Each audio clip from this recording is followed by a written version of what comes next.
Chemical reactions and stoichiometry. This set of notes covers material from chapter 9 and 10 of your textbook. Chemical reactions can be described or analyzed with chemical equations, which can take different forms. For example, in this illustration from page 304 of your textbook, this young woman is engaged in a set of chemical reactions. Following a recipe, she's attempting to make bread.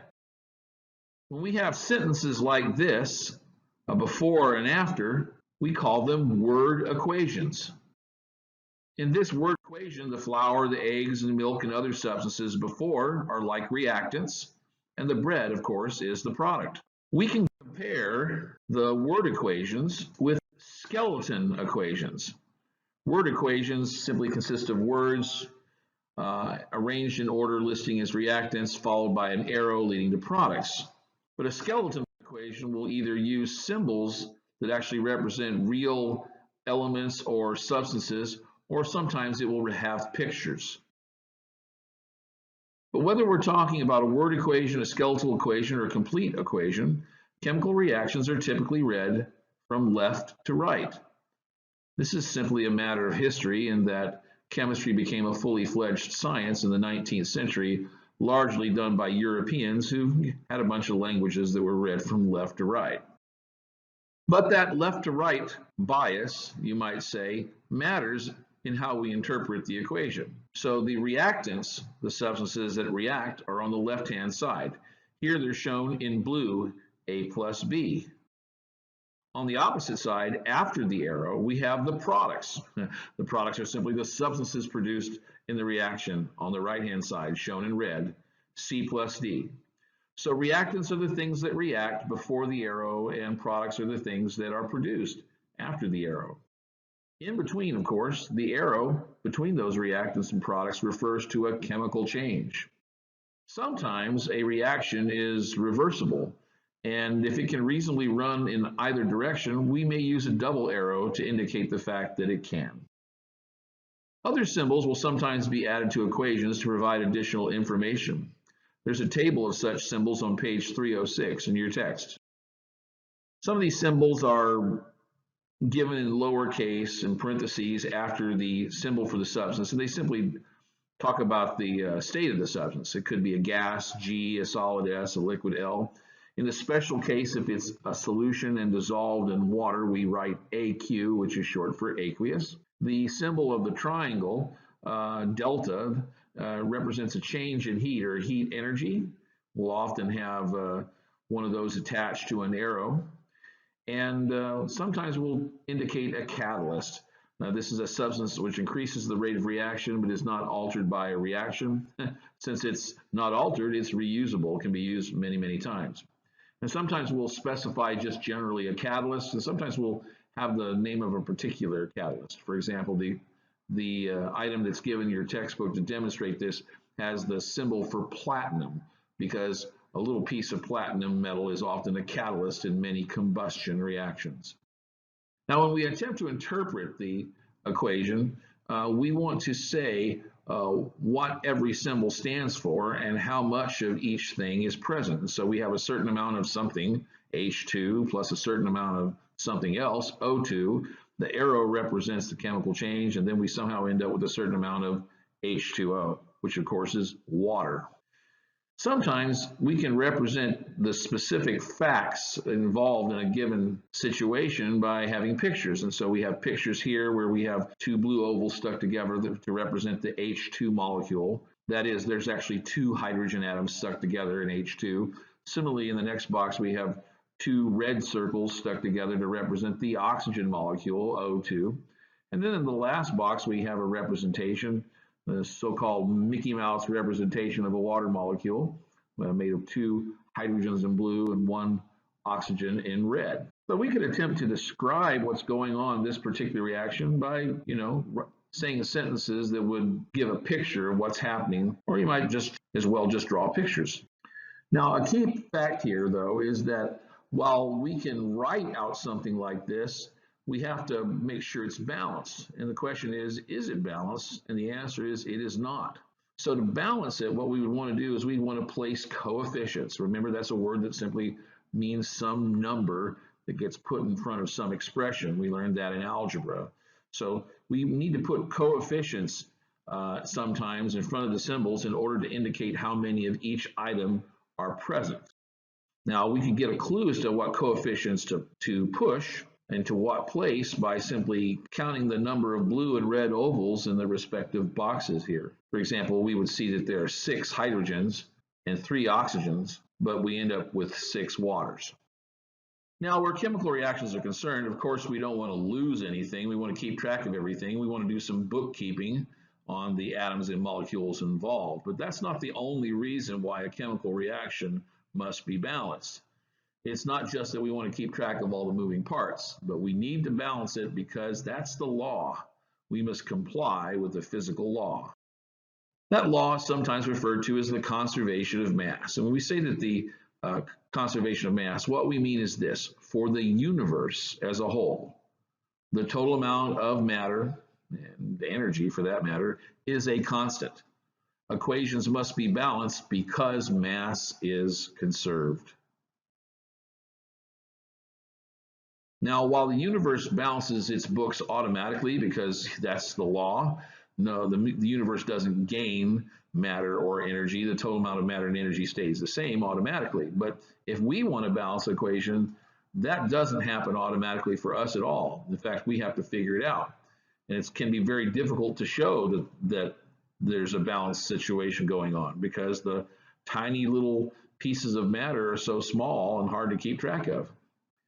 And the fact of the matter is, while the universe does it automatically, there is no simple cookbook method that reliably leads to the right answer. We like to use the analogy of following a recipe when we're using a balanced equation, but there's no actual recipe for balancing the equation itself. You just have to try stuff. When you try stuff, it's called an iterative procedure by the mathematicians. Sometimes we just say trial and error, which at first glance doesn't seem very encouraging. What, you mean we're just going to try things until we get the right answer?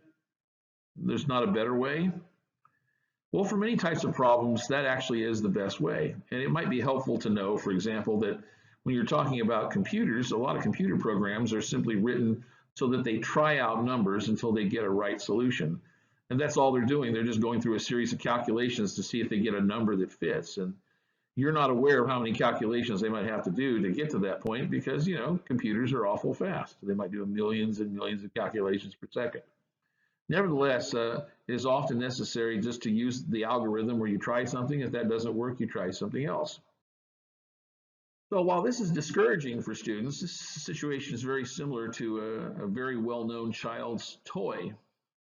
The child's toy is that set of plastic or wooden blocks of different shapes that are designed to fit into a box or a bench that has matching shapes. Sometimes this toy comes with a little hammer to help the child, push the blocks down inside the bench. And this this puzzle really is very fascinating to very young children because they haven't actually learned yet to recognize shapes and colors that well. And so the first several times they play with the puzzle, they don't know what's going to happen, even if they solved it just yesterday, because they haven't come across the idea of shape yet. And they just try stuff until it works. And this is kind of the situation that students are in. Students fiddle with the equation until the number of every element on both sides of the equation are the same. They fiddle with it. And at first, there doesn't seem to be any rhyme or reason to it. They're like this small child that approaches the puzzle and just solves it through brute force. Well, eventually what happens is that the child suddenly learns to recognize shapes one day, and they complete the puzzle super fast. And after that, the puzzle really isn't that challenging, isn't that interesting anymore. So it is with students in balancing equations. You'll balance a dozen, you'll balance 100, and suddenly you'll recognize there's certain patterns and you see them over and over again. And after that, it's usually not much of a struggle to balance most equations because you've seen all the basic patterns already. Now, how do we do it? Well, your first move is to determine how many atoms of each element are found on both sides of the equation. Again, here we have that equation for the formation of water from hydrogen and oxygen. And, in the unbalanced equation, we've got 2 oxygens on the reactant side, O2, but just 1 oxygen on the product side, H2O, just 1. So if the equation is simple, it really doesn't matter which one you tackle first. It'll probably be obvious to you which coefficients you might want to tinker with. And so in the case of oxygen, you might say, oh, I just got to double the number of oxygens on one side. 2 oxygens here, 1 oxygen there. It's an inequality, doesn't equal. Put a 2 in front. Oh, now my oxygens are balanced. Of course, when you do that, you might have to go back the opposite direction. Oh, now the hydrogens aren't balanced. We got 2 on the reactant side and 4 on the product side. What can we do? Well, we'll put in another coefficient on the reactant side.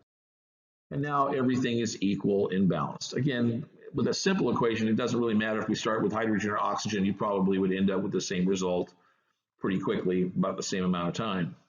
If the equation is complex, a good rule of thumb is to find the compound that has the greatest number of atoms and balance the most numerous element in that compound first.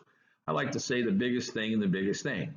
So in this example, H2 has 2 atoms, O2 has 2 atoms, but H2O has 3. And so you should probably start with the hydrogens, the most numerous element in the substance that has the most atoms, which in this case is water. Now, once we balance reactions, and we balance enough of them, we'll start to see patterns in the kinds of reactions. And this handy illustration on page 315 lists all the various types of reactions that you might be expected to cover in our textbook. That's a good illustration to refer to again and again. Our first type of reaction is called a combination reaction. Sometimes we call it synthesis. We have A plus B, and in our diagram, they come together to form a new compound, AB. And this is very much like the circumstance of 2 young people who are separated, but they are attracted to one another, and they get together and form a couple. An actual example of such a reaction is when carbon and nitrogen gas combine to form cyanide. Kind of sinister. Your textbook on page 316 gives an example of this by talking about the combustion of magnesium ribbon. Magnesium is a metal, and atoms of magnesium will react with atmospheric oxygen in a relatively low temperature to form magnesium oxide, a powdery solid, according to this reaction. They come together and they form magnesium oxide, and that's a combination reaction at synthesis, page 316.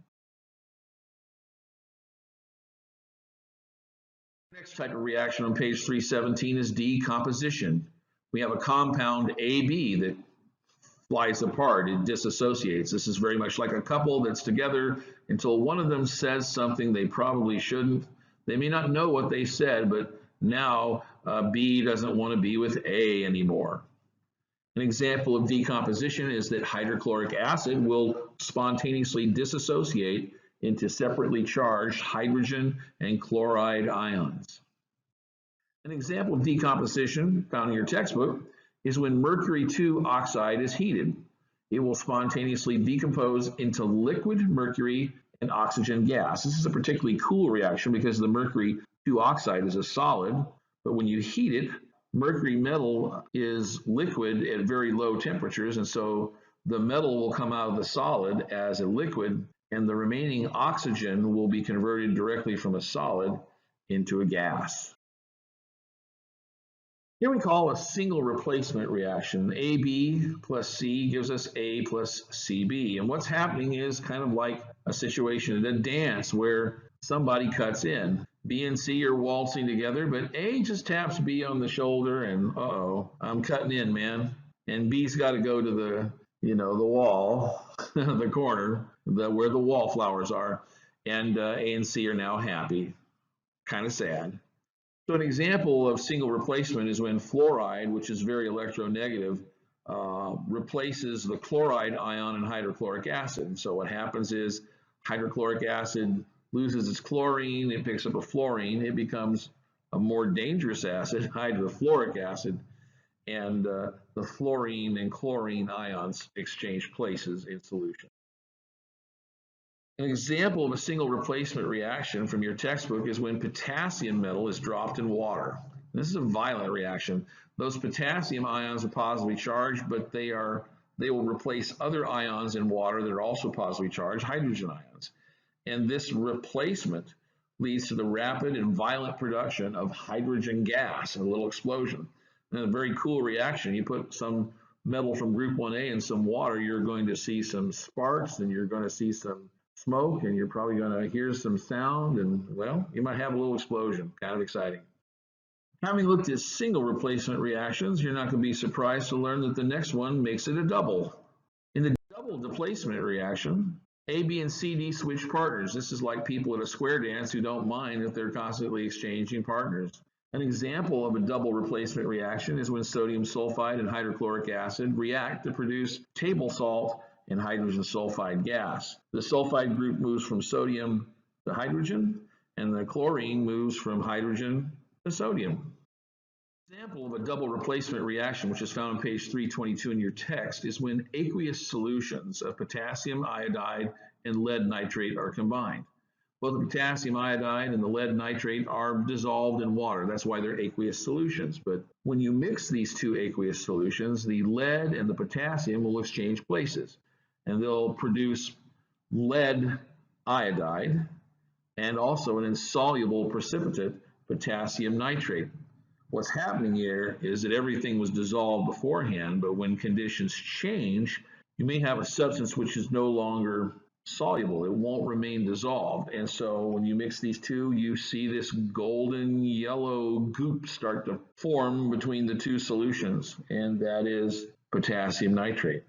Now, a neutralization reaction is a special case of a double displacement reaction. What happens here, we have an acid and a base, and in the equation, the acid is represented with HX because acids often donate a hydrogen, and the base is represented with MOH because they often donate a hydroxide group, which is OH minus.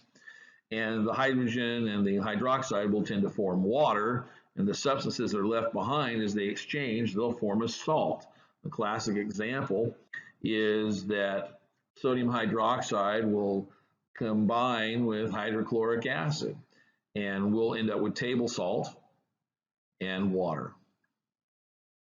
Another example here shown at the bottom is when we have sodium hydroxide reacting with sulfuric acid. And in this case, we end up with Na2SO4, sodium sulfate, and water. Now, a type of reaction of great interest in chemistry as it relates to our contemporary world is a combustion reaction. These are economically important and they are environmentally important. Many combustion reactions produce carbon dioxide and water. And these two products are both said to be greenhouse gases. That is, increasing their concentration tends to increase the amount of heat that the atmosphere can capture. And this is implicated global climate change. An example of a combustion reaction is given in your textbook. It's a very familiar one to chemistry students. It's the one in which we turn on a Bunsen burner and we turn on the gas and we ignite it. And what's happening, that gas is mostly methane, a simple hydrocarbon, CH4, and it reacts with atmospheric oxygen and it produces carbon dioxide gas and water vapor. Talking about single or double replacement or neutralization or combustion or any kind of reaction, there's always a before and after, and if you know the before, you'd like to predict the after, and if you've got the after, you'd like to know what went on before. And so chemists are very interested in these relationships between reactants and products, and one way we can keep track of and predict what has happened or what is going to happen is by using the concept of the mole. Previously, the mole was introduced as a stand-in for a very large number, 6.02 times 10 to the 23rd. And we learned it in a kind of a definitional way. What is a mole? Well, it's this many atoms or molecules. But it's also a bridge because it allows us to connect other measurements of the same substance. So if I got a substance and I know the number of moles, but I want to know how many atoms or molecules are there, well, I'll use Avogadro's number, 6.02 times 10 to the 23rd, as a conversion factor to convert from moles to atoms or convert from atoms to moles. In this picture, all the arrows are double-sided, so it can go in either direction. Or we could use the actual molar mass of a particular element or substance, which we get from the periodic table, which expresses some number of grams per mole. And so we can use that as a conversion factor to go either from moles to grams or grams to moles. We can even, under conditions of standard temperature and pressure, we can even use the molar volume. We can just say, hey, do you have a mole of something? Well, then you've got 22.4 liters per mole of a particular ideal gas. These are all straightforward conversions that we learned in the earlier semester. And so we can see how the mole is in the center of all that, and that's why we say the mole is a bridge. But in the prior semester, we only focused on the question of how do we change from one measurement of one substance to a different measurement of the same substance. We didn't actually deal with the question of what happens in an equation, because the substances that you have before the reaction are not the same as those you have afterwards. Can the mole be of any help here? The answer is yes, it can. And it does this through a series of steps and processes that we call stoichiometry. This is just literally a word which from the Greek stoichiometros means the measuring of elements. And these are simply procedures which we use to determine the relative quantities of reactants and products in a chemical reaction. Basically, we're asking, if I have this much, how much of that can I make? Or if I got this much, how much of this other stuff did I need to use to make it?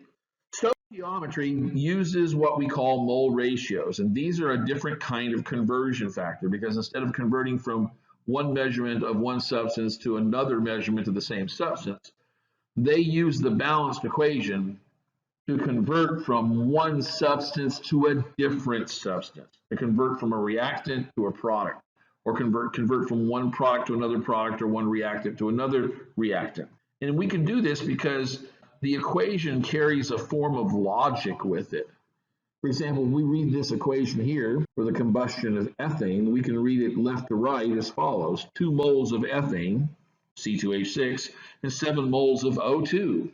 They react to form 4 moles of carbon dioxide and 6 moles of water. Having numbers, coefficients of different sorts attached to each part of this equation means that there are numerical relationships between all the substances in that equation. So for example, there's a relationship between ethane, it has 2 moles in the balanced equation. There's a relationship between that and water, which has 6 moles on the product side. Or there's a relationship between carbon dioxide in the product side, 4 moles of carbon dioxide, and 7 moles of oxygen on the reactant side. These are mole ratios. Stoichiometry requires, by definition, a balanced equation. And so those 2 moles of ethane, those 7 moles of oxygen, the 4 moles of carbon dioxide, the 6 moles of water, they exist in those relationships because that means that the number of carbons, hydrogens, and oxygens on both sides are equal. But we can express those relationships in the balanced equation as ratios between reactants and products. So for example, we have 2 moles of ethane shown in purple on top of the first expression. It's divided by 6 moles of water shown in blue. That's the relationship between a reactant and a product. If you have 2 moles of ethane, you need 6 moles of water as the product for that. Or on the next to it, we have 4 moles of carbon dioxide, a product, divided by 7 moles of oxygen, O2, a reactant. And these are just 2 of the very large number of ratios that can be pulled out of that same equation. Let's just take those 2 mole ratios and put them to work to solve a simple conversion problem of our own. Let's say we want to answer this question: how many moles of ethane are needed to produce 18 moles of water? Well, we're going to write 18 moles of water as a given. And since the moles of water is on top of that first expression, we'll put the moles of water in the balanced equation, 6, on the bottom, and we'll put the moles of ethane from that balanced equation, 2, on top. Similarly, for the if we want to answer this question, how many moles of carbon dioxide can be produced with 21 moles of oxygen gas? Well, we're going to write 21 moles of O2 first. It's a reactant. And we'll put the 7 moles of O2 on the bottom and the 4 moles of carbon dioxide on the top of the next expression, because that's what we would need to cancel. And then we cancel our given unit and substance in both equations, and it should be fairly obvious what's going to happen here. The top is 18 times 2 divided by 6. That's going to be 6 moles of ethane. Why is it moles of ethane? Because that's the unit and the substance that didn't get canceled. Similarly, the problem at the bottom, 21 times 4, 84. and we're going to divide that 84 by 7, and it's going to be 12 moles of carbon dioxide.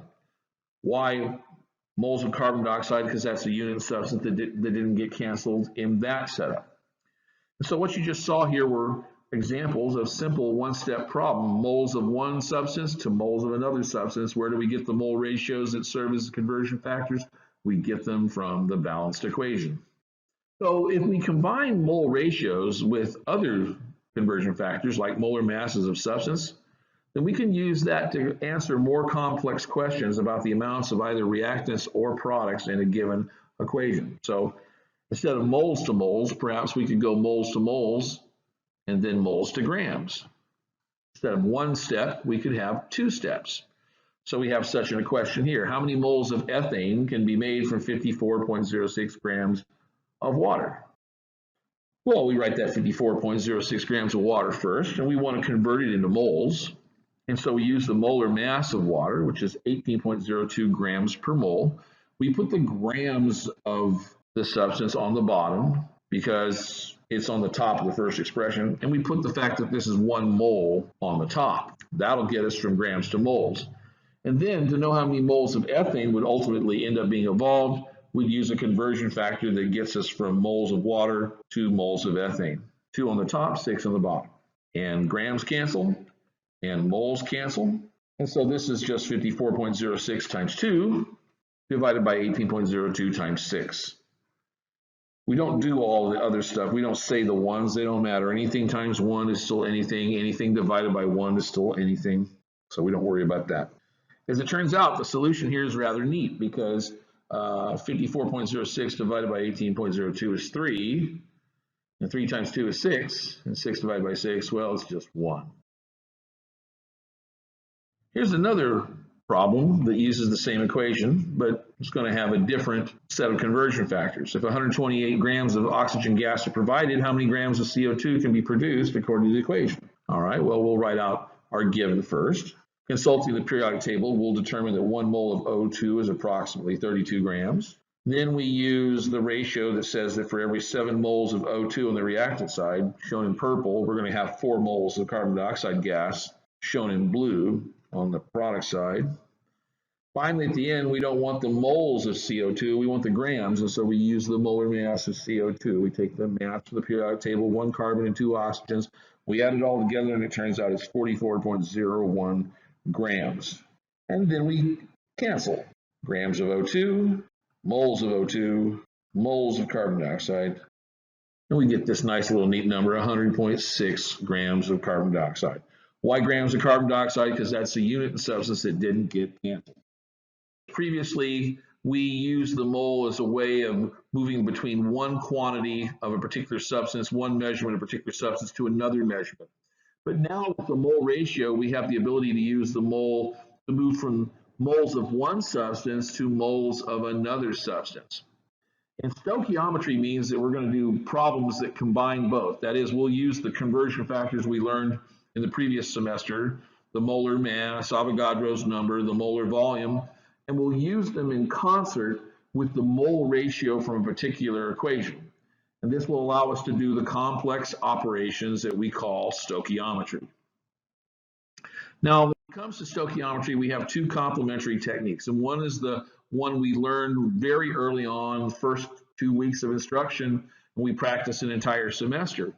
And that is the technique where we use fractional terms, often expressed over 1 inside parentheses, and these terms will often have a number and a unit and a substance. And the purpose of those terms is it allows chemists to convert freely by not just canceling numbers, but by canceling units and substances. So we've been using that technique for some time, but to that we're going to add the idea of a map. Mapping the equation before we do the setup to solve the problem helps us ensure that we've got the right order of operations in a real-world problem. If we look at the illustration at the top of this slide, we have pink and gold, yellow and green. And so pink times gold is grams times moles, that's 1 step. And gold times yellow, moles times moles, that's another step. And then in the end, yellow times green, moles times grams, that's a final step. And so we can have 1, 2, or 3-step problems of that nature.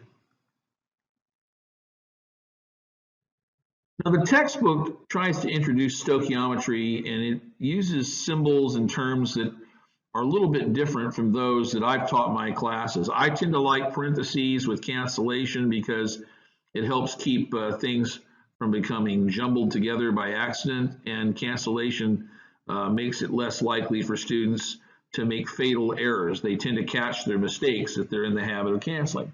Well, the textbook uses cancellation too, but it doesn't necessarily quite look the same as a calculation. So if we look on page 348, they have this equation where it says, you know, this is the same equation that we looked at before for the formation of water, where hydrogen gas and oxygen gas are the reactants behind the arrow and water is the product after the arrow. They might say, well, if you know how much water you got, how many moles of oxygen had to be used to make that amount of water? So in a one-step problem like this, they represent it in a kind of algebraic notation. Hey, I've got a number of moles of water. Well, a is actually a number, it's a given quantity. And then you would multiply it by the mole ratio. That green box represents a fractional term. And then, you know, it's not immediately obvious what's going on from this abstract diagram, but if the moles of water is going to cancel out and be replaced with the moles of oxygen.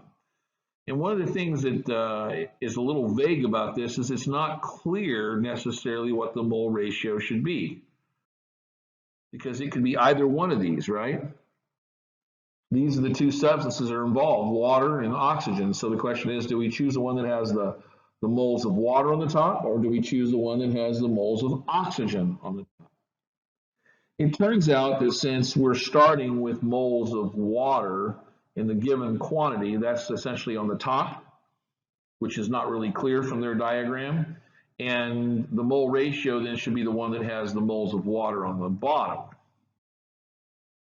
So if we had 25 moles of water, we would multiply it by this mole ratio. The moles of water would cancel out, and our answer would be in moles of oxygen.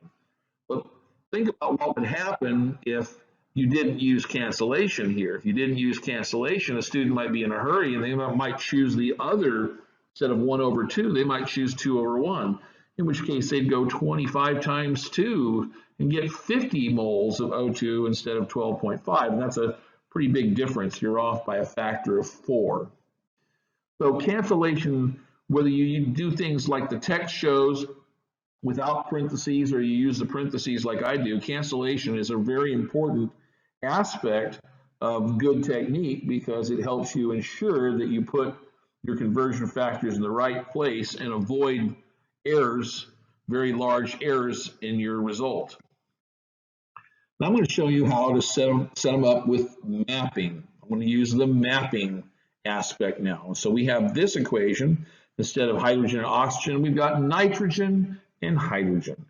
And it literally says 1 mole of nitrogen gas combines with 3 moles of hydrogen gas, H2, and it forms 2 moles of NH3, which is ammonia. This is a very handy equation. It's the Haber process equation that's actually used to synthesize ammonia in large amounts in chemical factories all over the world. So here's a one-step problem using this equation from the Haber process. If you have 4 moles of nitrogen gas, how many moles of ammonia can you produce? Well, our map is that we're going to connect what's given with where we're going to go. And what's given is N2, and where we want to go is NH3. So we put an arrow, a strange arrow that changes direction twice. We put an arrow that connects N2 on the reactant side with ammonia on the product side. And that helps us figure out what to do first. We're going to write what's given first, our four moles of nitrogen gas. And now we ask ourselves, what mole ratio do we need? Well, the equation says we have 1 mole of N2 on the reactant side, and we have 2 moles of ammonia on the product side. Since we have moles of N2 as part of our given, that's the unit of the substance, we need to have that moles of N2 on the bottom of the next expression. So we should have 1 mole of N2 on the bottom, 2 moles of NH3 ammonia on the top, and of course the moles will cancel out. And so this just becomes multiplication, and we end up with 8 moles of ammonia. Moles of ammonia, because that's the unit and substance that didn't get canceled. And that's a one-step problem where we simply use the mole ratio from a balanced equation to change from moles of one substance to moles of another substance. That's all there is to it. Now with the two-step problem, we are often given some unit other than the mole. So in this case, same equation, but we're going to end up having a different map entirely, because we're not going to start with nitrogen, we're going to start with hydrogen. And we're not going to start with moles, we're going to start with grams. They're saying if you have 45 grams of hydrogen, how many moles of ammonia can you produce? So before we can use the mole ratio, we must first convert the hydrogen from grams to moles. To indicate that, we're going to have an arrow pointing up at the hydrogen, and I'm going to label it grams to moles. Sometimes I just write G/M. And so how are we going to do that? Well, we're going to use the molar mass of hydrogen. Hydrogen in the periodic table is roughly 1.01 grams per mole, but this is H2. We got two hydrogens together, so we're going to double that, and it'll be 2.02 grams per mole. So we'll do that. And after we've done that, and once the hydrogen is turned into moles, then we're going to say, where are we going? We're going to go from the hydrogen to the ammonia. So we'll have the funny looking mole ratio arrow on the top. And that's our map for a two-step problem. Sometimes you'll start with the mole ratio at the end. You'll turn something into grams, in which case you'd have an arrow down. But that's what we're doing. So we take our given 45 grams of hydrogen. And again, the conversion factor is that they're 2.02 grams per mole of hydrogen. We put the grams of hydrogen on the bottom of the second expression, the moles on the top. And now we add a third term, which is just the mole ratio. We have moles of H2, hydrogen, on top of this second expression, so that the number of moles from the balanced equation, which is 3, those 3 moles of H2 need to be on the bottom of the next expression. And our target, ammonia, the 2 moles of ammonia from the balanced equation, needs to be on the top. And now we have something we can solve. The grams of hydrogen will cancel out, the moles of hydrogen will cancel out, and this just becomes 90 divided by 6.06. Product at the top, 45 times 2 equals 90, divided by the product at the bottom, 2.02 times 3 equals 6.06. And when we get done with plugging and chugging, we'll get this number, 14.85 moles of ammonia. It's moles of ammonia because that's the unit and substance that didn't get canceled. Now, the textbook doesn't really call out the two-step. It goes right from one step to three-step, which can be a little confusing. And that happens on the page from which we get this flow chart, which kind of looks like algebra, and which can confuse students if they are not really fluent mathematically. But it's interesting that this flow chart does call out the general sequence of a three-step problem rather nicely. So our first step is mass to moles. We often say grams to moles because grams is the unit of mass. You're going to take whatever your number is, the mass of some substance, and you'll use the molar mass of that substance converted to moles. Remember, we'll get that molar mass from the periodic table. If you just need to know the mass of one chlorine, it's 35.45. But if you need 2 chlorines together, it'd be twice that, 70.9, and so forth. In any case, we get our molar mass. It allows us to go to mass to moles. In the second step, we've already seen. We've seen how the two-step problem, we follow that grams to moles conversion with the mole ratio, and that allows us to predict how many moles of a completely different substance we're going to get. Well, the three-step problem just adds a step to it. We're going to take the moles of that other substance, and we're going to add a third step, and this is where we use the molar mass of the other substance. And we convert that other substance from moles to grams. So they say mass to moles, we say grams to moles, and so the general expression is grams to moles, the mole ratio, then moles to grams.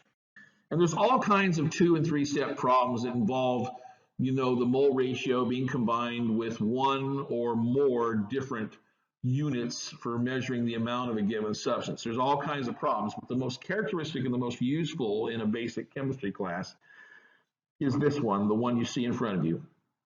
Grams to moles, moles to moles, moles to grams. And so that's what we're going to illustrate because it is the most useful. So our practice problem says that we have 10.1 grams of hydrogen gas, we're given grams. How many grams of ammonia can we manufacture? Now for this to work, the equation needs to be balanced. And you know, I unbalanced it. It's not balanced yet. So I want to remind you, check to make sure your equation is balanced before you try to map it. So here it clearly isn't balanced. I've got 3 hydrogens on one side and 2 hydrogens on the other. And you know, 2 into 3 won't go. So we'll cross multiply. I'll go 3 times H2 and I'll go 2 times H3. And that will mean that they both have 6 hydrogens on both sides.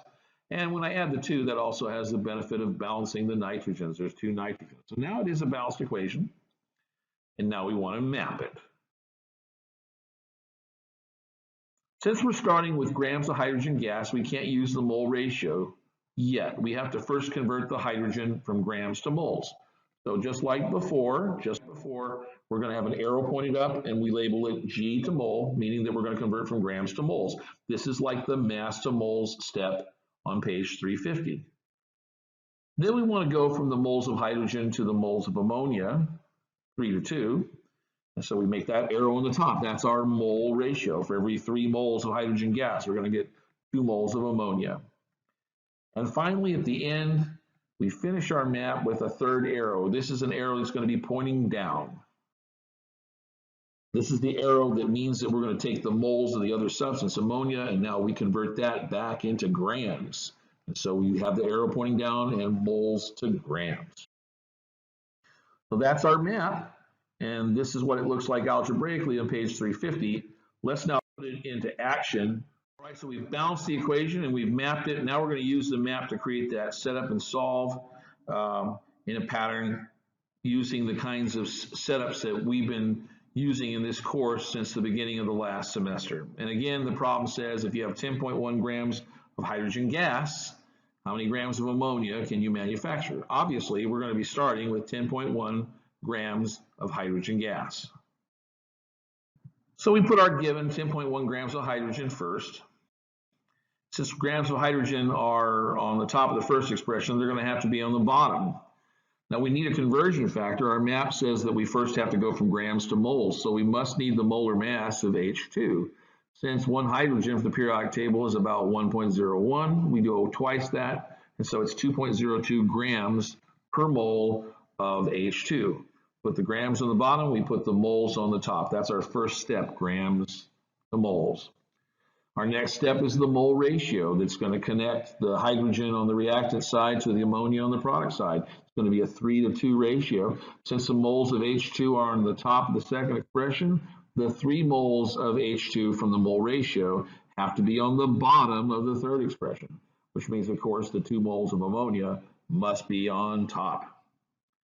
For our last step, we have the arrow pointing down, and that's our conversion factor, the molar mass, that will allow us to go from moles to grams of ammonia.